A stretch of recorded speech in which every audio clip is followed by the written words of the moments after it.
గిరిపుత్రుల జిల్లాగా పేరొందిన మహబూబాబాద్ పార్లమెంటు నియోజకవర్గం ఎన్నో ఆధ్యాత్మిక పర్యాటక కేంద్రాలతో విరాజిల్లుతోంది. భద్రాద్రి రాముడు, వనదేవతలు, సమ్మక్క సారలమ్మలతో ఈ నేల ప్రత్యేకతను సంతరించుకుంది. అనేక అందమైన సరస్సులు, జలపాతాలతో పర్యాటకులను విశేషంగా ఆకర్షిస్తోంది. బొగ్గు, ఇనుము ఖనిజాలు వంటి సహజ సంపదలు అపారంగా ఉన్న ఈ గడ్డపై లోక్సభ ఎన్నికల్లో ఏ పార్టీ జెండా ఎగురుతుందనేది ఆసక్తి రేపుతోంది.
అద్భుత శిల్ప సంపదతో అలరారే కాకతీయుల కళా సౌరభం రామప్ప ఆలయంతో పాటు హేమాచల లక్ష్మీ నరసింహస్వామి ఆలయం, కురవి వీరభద్ర ఆలయాలు భక్తులతో నిత్యం కిటకిటలాడుతాయి.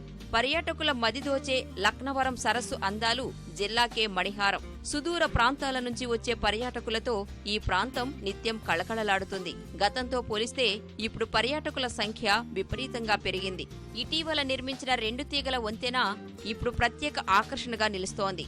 పక్కనే ఉన్న పాకాల సరస్సు సైతం యాత్రికులను విశేషంగా ఆకర్షిస్తోంది. పాలధారలుగా పారే జలధారలతో పర్యాటకులను అలరిస్తూ తెలంగాణ నయాగరగా పిలిచే బొగత జలపాతము ఇక్కడే ఉంది.